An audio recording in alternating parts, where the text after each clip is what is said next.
Hi, my name is Arun Nachiappan. This is a lecture on diagnosing pulmonary embolism on CT. The goal of this lecture is to develop a systematic approach to accurately interpret CT pulmonary angiograms. At the end of this session, you should be able to assess the quality of CT exams and identify limitations, distinguish PE from artifact, compare and contrast features of acute and chronic PE, evaluate for right ventricular strain, and discuss optimization techniques for problematic CTPA. Pulmonary embolism is the embolization of venous thrombus to a pulmonary artery, usually from a lower extremity DVT. The incidence of PE in the US is 112 cases per 100,000 per year. Globally, venous thromboembolism, which is a combination of DVT and PE, is the third most common acute cardiovascular disease in the world. Why is PE so important? The adverse outcomes of PE include death, noting that the mortality rate is less with anticoagulation, recurrent PE and DVT, which can occur while on anticoagulation, and chronic thromboembolic pulmonary hypertension, or CTEPH, which develops in a small proportion of acute PE survivors. It is important to correctly name which pulmonary artery or level a PE is in. Centrally, there are the main pulmonary artery, the right and left pulmonary arteries, the right interlobar and left interlobar pulmonary arteries, and the lobar level. Peripherally, there is the segmental level and the subsegmental level. Next is a simplified diagram of pulmonary artery anatomy and levels, while acknowledging that there are variants. This diagram is color-coded with different levels in different colors. The main pulmonary artery divides into the right pulmonary artery and left pulmonary artery. Let's start with the right side. The right pulmonary artery gives rise to the right upper lobe lobar level, which then gives rise to the right upper lobe segmental level. Next, we have the right interlobar pulmonary artery, which gives rise to the right middle lobe lobar level, which then gives rise to the right middle lobe segmental level. Next, we have the right lower lobe lobar level that gives rise to the superior segmental PA and the four basal segmental levels. Next, let's discuss the left side. The left pulmonary artery gives rise to the left upper lobe lobar level, which gives rise to the left upper lobe segmental level.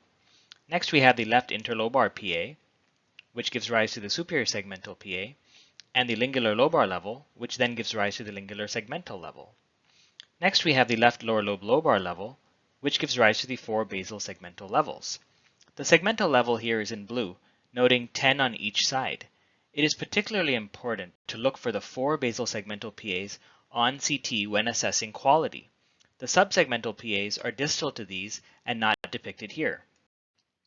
The interlobar PA is the central vessel after the upper lobe or division branches take off and until the last right middle lobe or lingular branches take off directly from it. The lobar level is greatly simplified to include named vessels that supply majority of a single lobe after separating out the lingula as its own lobe. The distinction between segmental and subsegmental level is important when there is a single isolated PE. The segmental pulmonary artery parallels a segmental bronchus, so you can switch to lung window to help determine the level. To simplify, consider that there are 10 segmental pulmonary arteries on the left to match the right, even though there are only 8 segmental bronchi on the left. Additionally, these can be considered as segmental level as well. A dominant vessel beyond the branch point of a segmental PA is considered distal segmental. A small vessel arising off a central PA is considered accessory segmental, even if supplying less than a segment. The subsegmental level is beyond the branch point of a segmental level. If you see a PE but are unsure between these two levels, you can say distal segmental or proximal subsegmental PE. CTPA or chest CT PE protocol has a high sensitivity and specificity.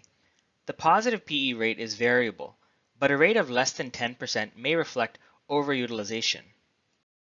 Ideally, we will have bright contrast to the proximal subsegmental level when we perform this protocol.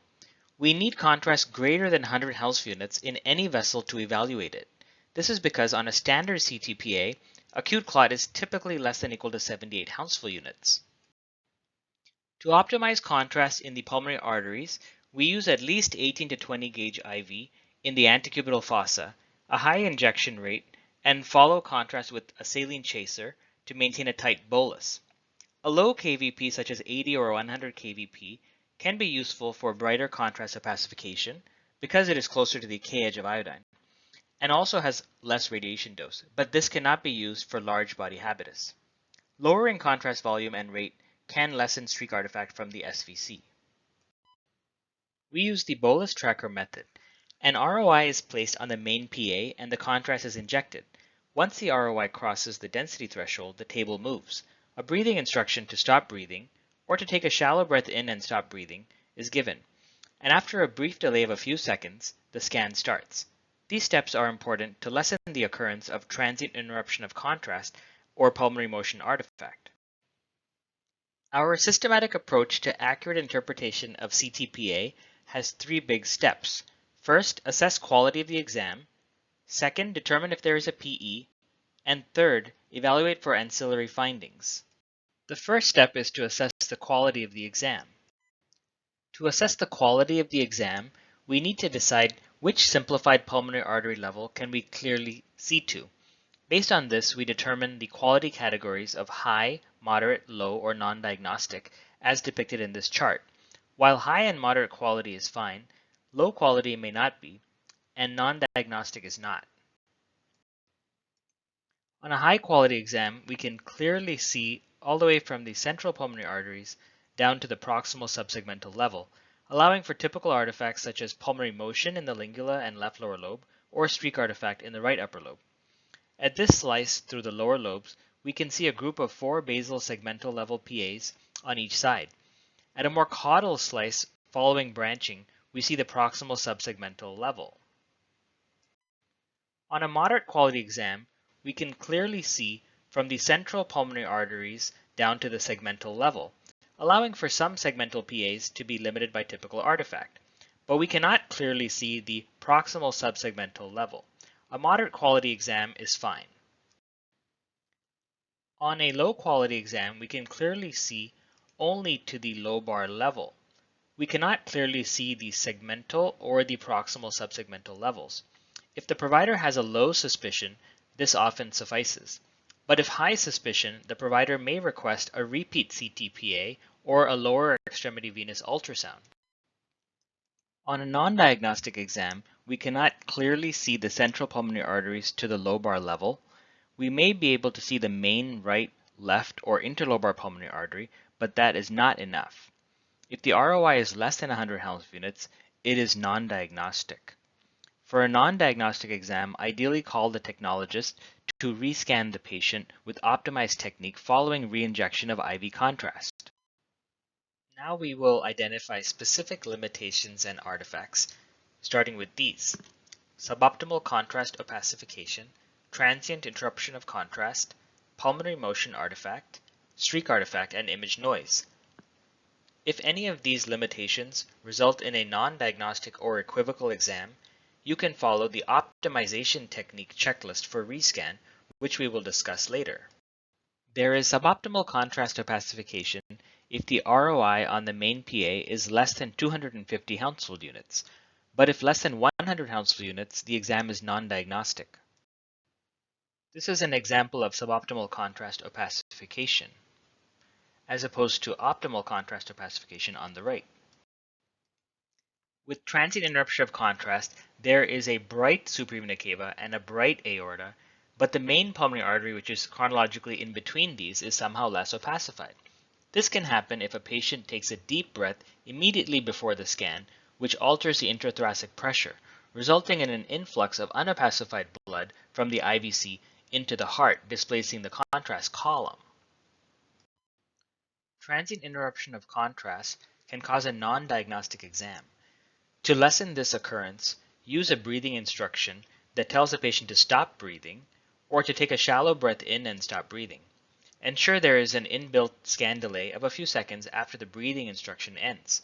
Coach the patient specifically not to take a deep breath or to do a Valsalva maneuver.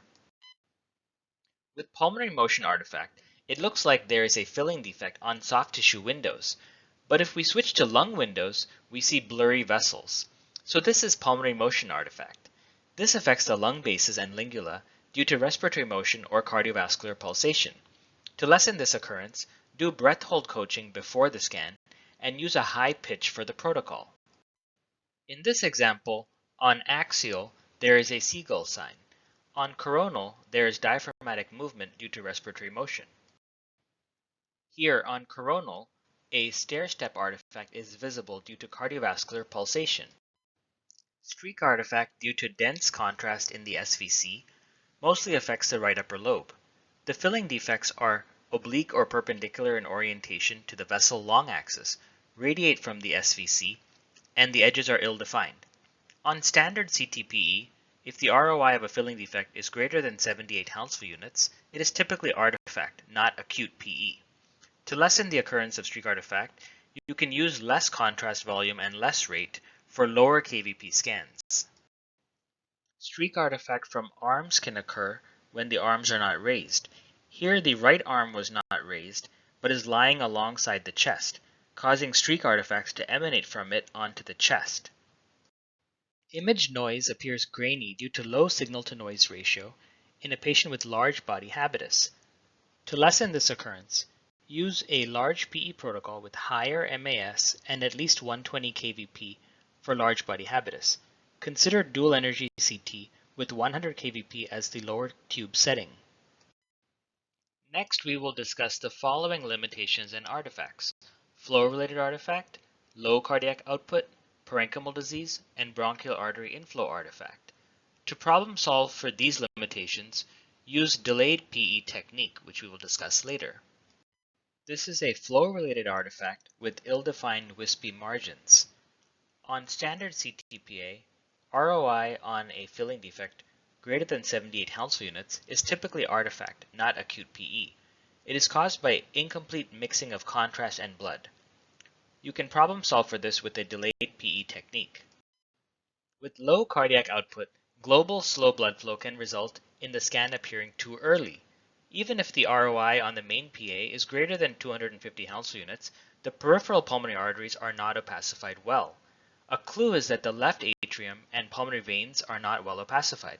You can problem solve for this with a delayed PE technique. Here is an example of parenchymal disease where there is non-opacification of the right lung base vessels, while noting that there is opacification of the left atrium. On lung windows, there is parenchymal disease here. Pulmonary opacities such as consolidations and fibrosis increase pulmonary vascular resistance, resulting in focal slow blood flow. You can problem solve for this with the delayed PE technique. Bronchial artery inflow artifact is an under-recognized false positive for pulmonary embolism. Due to anastomoses between bronchial arteries and pulmonary arteries, there are inflows of systemic unopacified blood into the pulmonary arterial circulation, resulting in convex, lunar-shaped or jet-like filling defects. There may be non-opacification of pulmonary arteries that starts just proximal to a vessel origin and extends to its branches. You can problem solve for this with the delayed PE technique. Consider bronchial artery inflow artifact in cases where there is bronchial artery hypertrophy, as depicted here in a delayed aortic phase, and also when there is fibrotic lung disease, particularly severe bronchiectasis. Look for prior CTPAs that were equivocal for flow-related artifact versus PE. Let's move on to step 2. Determine if there is a PE. Search for and identify filling defects that may be PE. Distinguish between PE and artifact mimics. Differentiate between acute and chronic PE and compare with priors if available. Specify if isolated subsegmental PE. For the search pattern, primarily use the soft tissue algorithm thin slice axial series. Set the window width and center by manually adjusting so you can see through the vessels, using the double half method, or by selecting the vascular window preset. The search pattern is to follow the pulmonary arteries from central to peripheral, back and forth one lobe at a time. This is an example of the window double half method where the ROI on the main pulmonary artery is 486, so the window center is half of that at 243 Hounsfield units, and the window width is double that at 972 Hounsfield units. Let's distinguish PE from artifact and mimics. This is important because if an artifact is misdiagnosed as a PE, unnecessary anticoagulation carries its own risk. Also, we don't want to miss a true PE thinking it is artifact. Acute PE has well-defined margins, whereas artifact has ill-defined margins. Acute PE is longitudinally oriented to the vessel, whereas artifact may be obliquely or perpendicularly oriented to the long axis of a vessel. An ROI of a filling defect greater than 78 Hounsfield units on standard CT is typically artifact, not acute PE. But if the ROI is less than or equal to 78 Hounsfield units, it could be acute PE or artifact. An acute PE cannot be easily explained by artifact in the region, whereas an artifact can. This filling defect has a well-defined margin and is an acute saddle PE, whereas this filling defect has an ill-defined margin and is a flow-related artifact. This acute PE is longitudinally oriented to the vessel, whereas this artifact is perpendicularly oriented to the vessel. Also, the ROI is greater than 78 Hounsfield units on standard CT, so it is typically artifact, not acute PE. Anatomic mimics of PE include a pulmonary vein, where we can identify this by following the vessel to the left atrium, mucoid impacted bronchus, which we can evaluate on lung windows, and perivascular tissue or lymph node, which affects the central pulmonary arteries at the hilum and branch points, which can be identified on coronal plane. Here there is an apparent filling defect in the right lower lobe. However, we can follow this vessel to the left atrium, so it is a pulmonary vein, not a pulmonary artery. Moreover, this filling defect does not have well-defined margins. In this example, an apparent filling defect in the right lower lobe mimics acute PE, but in lung windows on sagittal plane, it is demonstrated to be a mucoid impacted bronchus, not a pulmonary artery. A lymph node or perivascular interstitium at the hilum can mimic a chronic PE by appearing eccentric. Perivascular interstitium at a central pulmonary artery branch point can mimic chronic PE by appearing like a web. These questions to ask yourself address common artifacts and mimics. Is it a pulmonary artery or a mimic? Can this level pulmonary artery be evaluated taking into account limitations? Can the filling defect be explained by an artifact? Use these tools to assess if a filling defect can be explained by artifact and thereby avoid a false positive. Look at the lung windows for pulmonary motion, lung disease, and severe bronchiectasis. Look for an oblique or perpendicular orientation to the long axis, except for webs. Look for an ill-defined margin. However, note that bronchial artery inflow artifact and tumor embolus can be false positives for pulmonary embolism by appearing to have well-defined margins or having low density. See if the ROI density is too high. Zoom in and place an ROI circle at half the diameter of the filling defect and well within it. Look at the coronal for stair-step artifact or oblique orientation to the long axis of the vessel. Now let's use some of these questions and tools on a case. Here there are two possible filling defects in the left lower lobe demarcated by the arrows, but are they even pulmonary arteries? Let's follow the medial vessel first. As we follow it slowly centrally, we can see where it's draining toward. And as we do that, we notice that it drains actually into the left atrium and is therefore a pulmonary vein.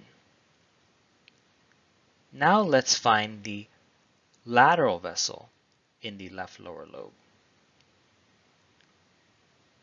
The lateral vessel can be followed slowly centrally.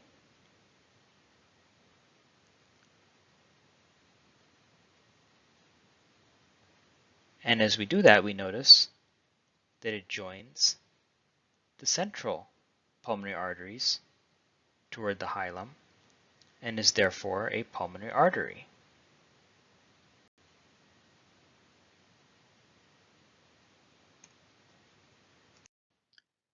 Now we can see if the lateral pulmonary vessel can be explained by artifact. Looking on lung windows and scrolling a little bit slower, we will try to identify if there are blurry vessels in the region, and there are. Therefore, this suggests pulmonary motion artifact. Another tool here for the medial vessel is that there is oblique orientation to the long axis, suggesting artifact. When looking at a filling defect, we need to ascertain if this level can even be evaluated. Here is a new case, which is a moderate quality exam. In this case, there is an arrow at a subsegmental level which cannot be evaluated because of artifacts in the region. Whereas more proximally, there is a segmental vessel with an arrow, and this area can be evaluated, allowing for typical artifacts in the left lower lobe. Here we can see that there is pulmonary motion artifact when scrolling through lung windows, given that there are blurry vessels. As we can see, the blurry vessels in the subsegmental level are not well seen, whereas we can still evaluate the segmental level. Another tool is placing an ROI well within the filling defect. Here, the ROI is 111 Hounsfield units, which is too high. Given that it is greater than 78 Hounsfield units, this is typically artifact, not acute PE. Another tool is to look on coronal plane for a stair-step artifact, which is depicted here, indicating not pulmonary embolism. Next, let's discuss tools to identify subtle PE and thereby avoid false negatives. A careful search is important. Look for abrupt change in density of vessel. If you see a subtle finding on axial soft algorithm series, you can confirm by looking at the sharp lung algorithm series. You can invert the soft tissue window to better notice a change in grayscale for acute PE and look for a contracted vessel in chronic PE. And then you can co-localize to coronal and sagittal plane to confirm. Isolated subsegmental pulmonary embolism occurs in about 9% of positive PE exams. It is good to be aware of overdiagnosis, which is the diagnosis of clinically unimportant disease due to improved technology detecting previously undetected small pulmonary emboli. This is different from misdiagnosis. Isolated subsegmental PE is sometimes misdiagnosed when it is really artifact. If it is more likely artifact, do not call it. If it's equivocal, you can state possible isolated subsegmental PE with low confidence versus artifact. When there is an isolated subsegmental PE, the provider may obtain a lower extremity venous ultrasound to assess for DVT if the decision for anticoagulation is uncertain. If a negative ultrasound and the patient is low risk for recurrent venous thromboembolism, the provider need not anticoagulate. Let's compare and contrast acute and chronic PE features. For acute PE, when partially occluded, it occurs in the center of the vessel, and if eccentric, makes acute angles with the vessel wall. Whereas chronic PE, if partially occluded, is eccentric and demonstrates obtuse angles with the vessel wall. Chronic PE may also present as webs or with recanalization. For acute PE, when it's completely occluded, the artery may be expanded by it, whereas for chronic PE, when completely occluded, the artery is often contracted. Here are questions to ask yourself to determine if a PE is acute or chronic. Is there a prior exam? Is the PE in the center of a vessel? Is there a sudden change in vessel size? Here we have an acute PE, which is located in the center of a vessel. Here we have a chronic PE, which is eccentric in location. But to prove it is a chronic PE, look for a prior CT for comparison. The clot will be in the same location, but usually smaller or the same size as on the prior. Here is an acute PE in the center of the vessel. Here is a chronic PE that appears like a linear web-like filling defect. Here is recanalization within a clot where contrast channels are visualized. Here is an acute PE in an eccentric location where there is an acute angle with the vessel wall. Whereas here is a chronic PE that forms an obtuse angle with the vessel wall. A completely occluded acute PE may expand the artery, which is larger in size than adjacent vessels, whereas a completely occluded chronic PE may contract the vessel, noting that these right middle lobe segmental pulmonary arteries are smaller in size and not well opacified when compared to normal-sized vessels in the left lung. Here there are multiple PEs. Let's see if they are acute or chronic. This PE is centrally located and is acute. This PE demonstrates a non-opacified vessel that is contracted and is chronic. This PE is eccentric and is chronic. For acute PE, we can assess the clot burden by estimating the obstruction of overall pulmonary arterial circulation and categorizing as small when it's less than 20% of the circulation, moderate when it's 20 to 40% of the circulation, and large when it's greater than 40% of the circulation. Clot burden estimation can be helpful in determining potential interventions such as surgical or catheter-directed embolectomy. Here is a chronic PE that is eccentric but located inside the vessel. Although not in this case, an undulating inner margin can be a clue that it is inside the vessel. This is different from a mimic, which over here is manifested by a lymph node or perivascular tissue, particularly at the hilum and central pulmonary arterial branch points. It can be proven that it is outside the vessel by scrolling through, as well as co-localizing to coronal or sagittal plane. This is a chronic PE manifesting as a web. This is different from a mimic, which here is represented by a vascular branch point, that can be confirmed by looking at coronal and sagittal planes. Spectral CT, including dual energy CT, is based on attenuation differences at different energy levels, allowing differentiation of materials with large atomic numbers like iodine. This can be utilized to assess for pulmonary embolism. In addition, there are iodine maps, which are surrogates for lung perfusion. A clue that you are looking at a dual energy CT is the presence of a monoenergetic series as well as iodine maps in the panel. It is often done for CTEPH patients. Here, there is a subsegmental PE, and the iodine map shows a corresponding perfusion defect. Now on to step 3. Evaluate for ancillary findings. Assess for a sign of right ventricular strain, which is the most important, but also assess for dilated main pulmonary artery, right heart clot, and pulmonary infarct. Evaluate for right ventricular strain only for positive PE, not for negative PE. The presence or absence of RV strain can affect the PE risk level. Calculate the RV-LV ratio.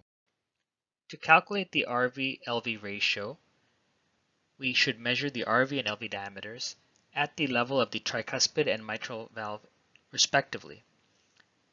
At the widest of the axial levels, it can be different or the same level for the RV and LV. In this case, it was measured at different levels. The measurement should be from the free wall of the endocardium to the interventricular septum, avoiding the membranous septum. And it's okay to go through trabeculations if there is still contrast, and staying perpendicular to the septum. In this case, the ratio is calculated at 1.05, which, because it is greater than or equal to 1, a sign of right ventricular strain, we report the numerical ratio rounded up to 1 decimal, which is 1.1. A sign of right ventricular strain is when the RV-LV ratio is greater than or equal to 1, for which we report the numerical ratio rounded to 1 decimal place. When it's greater than 1.5, it's considered severe. We can compare the ratio to the prior exam if available. Another sign of RV strain is interventricular septal flattening as seen over here, or bowing. In this case, there are acute PEs also visible in the lower lobes.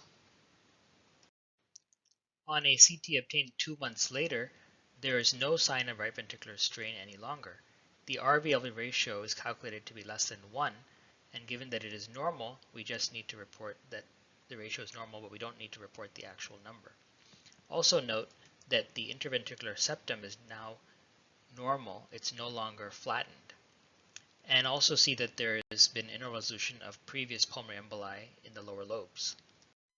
Here are questions to ask yourself if there is acute RV strain or not. Is the RV greater than the LV? Is there septal flattening on short axis view? Is there a prior? Compare the ratio with the prior exam. Is there RV trabecular or wall thickening? Is the main pulmonary artery dilated? We can assess for septal flattening on a multiplanar reconstruction of the short axis view of the heart. Here, we can see in the top left that there is flattening of the interventricular septum resulting in this D shape of the left ventricle. This is a sign of right ventricular strain. If the interventricular septum looks flattened on the axial but you're not sure, you can do this multiplanar reconstruction to create the short axis view of the heart. In this case, there is no right ventricular strain, as we see that the interventricular septum is not flattened, and we have a round shape of the left ventricle. When there is a sign of right ventricular strain, we need to distinguish this from chronically elevated right heart pressure by looking at a prior exam if available to see if the RV-L ratio was already elevated, in which case that might be chronic, to look for RV hypertrophy, whereby the wall thickness is greater than 5 millimeters, or right ventricular trabecular thickening, which are all suggestive of chronically elevated right heart pressure. The next ancillary finding to look for is a dilated main PA, which is greater than 3.1 centimeter in diameter. Measure perpendicularly at an axial level, typically through the mid-portion of the main PA, where the walls are parallel, and there is visualization of a left and/or right PA branch. This may reflect elevated pulmonary arterial pressure, but there may be normal pressure as well. So it is best to say that this may reflect elevated pulmonary arterial pressure rather than calling pulmonary hypertension, unless there's a known diagnosis. The larger the PA diameter gets above this, the more likely it is for pulmonary hypertension. This is commonly seen in chronic thromboembolic pulmonary hypertension, or CTEPH, but only rarely seen in obstructive acute PE. Right heart clot is a rare ancillary finding. Look for this by adjusting the window center to look inside the cardiac chambers. In this case, there is a right atrial clot. A clot should have well-defined margins to call it. More commonly, there is mixing artifact which has ill-defined margins. Pulmonary infarct is an ancillary finding seen in at least 10% of positive PE exams. Hallmarks are a peripheral, wedge-shaped or convex opacity, bubbly consolidation with intermixed ground glass opacities, and a lack of air bronchograms. These can rarely cavitate. Look for pulmonary infarct on lung windows, and if detected, look closer for PE. If you see this appearance on a non-contrast chest CT or even an abdominal or neck CT, think of pulmonary infarct. This is an example of a pulmonary infarct. In the acute phase, there is mottled ground glass and consolidative opacity. 1 month later, there is evolution of the pulmonary infarct, which appears to melt like an ice cube and becomes smaller and smaller, and by 3 months later, it is contracted to a scar. Let's discuss problematic CTPA. About 6% of CTPA exams are problematic per multiple studies. These include non-diagnostic quality, equivocal findings of possible PE versus artifact at a level that is evaluable, and low-quality exams. A problematic CTPA may lead to a decision to rescan. The rescan rate within the same exam is as low as 2%. The decision by radiology physician with technologist is for non-diagnostic quality or equivocal finding, except for possible isolated subsegmental PE. Ideally rescan within the same exam before final report. Decision by provider is for low-quality exams. If high suspicion, the provider may request a repeat scan as a different exam, or a lower extremity venous ultrasound after the final report. For any rescan, we must identify the technical problems on the initial scan. Rescan should be performed only after the technologists and radiology physicians have discussed which optimization technique to use. An additional up to 85 ml IV contrast can be used for reinjection, but if the eGFR is less than 30, which is uncommon, discuss with the requesting physician first. Use the optimized technique checklist for the following limitations as mentioned earlier: suboptimal contrast opacification, transient interruption of contrast, pulmonary motion artifact, streak artifact, and image noise. While some checklist items are universal, others apply to specific limitations. The initial checklist items aim to address suboptimal contrast opacification as follows. Look at the monitoring phase of the initial scan to ensure the ROI was placed on the main pulmonary artery. Getting better IV access and increased contrast rate will help with most rescans. Decreased KVP. Consider the dual energy technique if available. The next item helps with all rescans and should be done, but specifically helps with transient interruption of contrast or pulmonary motion, and that is breath hold coaching before the rescan. The next checklist item is specific to image noise. Use a large PE protocol if large body habitus, instead of decreasing the KVP like above. The last checklist item applies to streak artifact from SVC if it is the main limitation. Decrease the contrast rate and volume for lower KVP instead of increasing the rate like above. Dual energy technique, including spectral technique, can be considered particularly if there is suboptimal contrast opacification and 1 to 2 additional technical problems, such as streak artifact or image noise. A contraindication for dual energy technique is severe pulmonary motion artifact. Here's an example where an initial standard CTPA was improved upon using dual energy technique on the rescan. Use delayed technique for the following limitations as discussed earlier: flow-related artifact, low cardiac output resulting in global slow blood flow, parenchymal disease resulting in focal slow blood flow, and bronchial artery inflow artifact. A protocol includes delayed scans that may allow for both systemic artery inflow and slow pulmonary artery flow. Consider a 30-second aortic phase and 60-second venous phase post-reinjection scans with reduced z-axis coverage of the region of concern.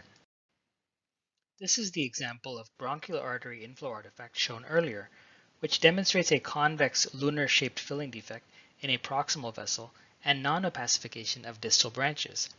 This is an equivocal finding that should be rescanned with delayed technique, certainly to avoid a false positive diagnosis of PE.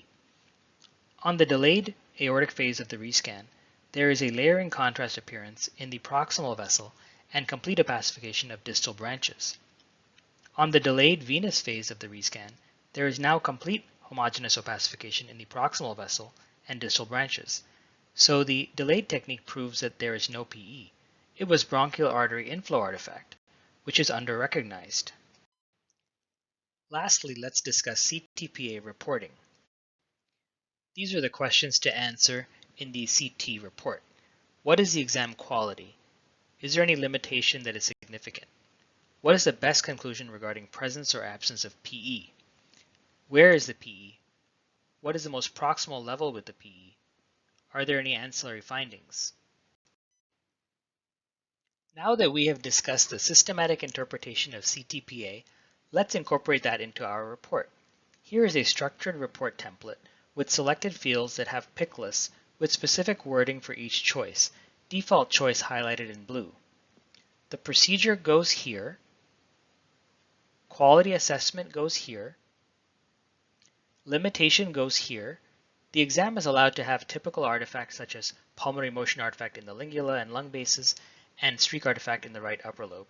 So these need not be reported as limitations unless they significantly limit evaluation. PE findings go here. Impression goes here. We will discuss the findings and impression in more detail. For the findings section in the body of the report, here is some specific wording for these choices: a negative high quality exam, a negative moderate quality exam, a negative low quality exam, and a non-diagnostic exam. If it's positive for PE, you can enter free text dictation here. For the impression of the report, there are several choices with specific wording. For positive PE with right ventricular strain, for positive PE with no right ventricular strain, for isolated subsegmental pulmonary embolism, a negative high quality exam, negative moderate quality exam, a negative low quality exam, and a non-diagnostic exam, or equivocal exam. For non-diagnostic quality, ideally repeat the scan with optimized technique as discussed earlier, and then the impression would be based on the rescan. The other modality listed can be nuclear medicine lung perfusion for a non-diagnostic scan, particularly due to significant pulmonary motion artifact, but not if there is parenchymal disease. These are the take-home points of this session. To accurately identify the segmental PA level, for a peripheral PE, if unsure of which level, you can state it is distal segmental or proximal subsegmental. Make sure that a filling defect is not artifact by looking at the lung windows and coronal and sagittal planes. If the ROI is greater than 78 Helmholtz units on standard CT, it's typically an artifact, not acute PE. Look at the prior to determine if acute or chronic PE. For isolated subsegmental PE, double check that it is not artifact. If it's more likely artifact, don't call PE. If equivocal, you can state with low confidence versus artifact. Specify the RV-LV ratio if it's greater than or equal to 1. Recognize pulmonary infarct even on non-contrast chest, abdominal, and neck CT. Look for incidental PE on any contrast-enhanced chest, abdominal, or neck CT. In conclusion, we did the following. Systematically approached the interpretation of CTPA, assessed quality of exam and identified limitations, distinguished PE from artifact, differentiated features of acute and chronic PE, evaluated for RV strain, and discussed optimization techniques for problematic CTPA. Thanks for your attention. I hope you found this lecture helpful.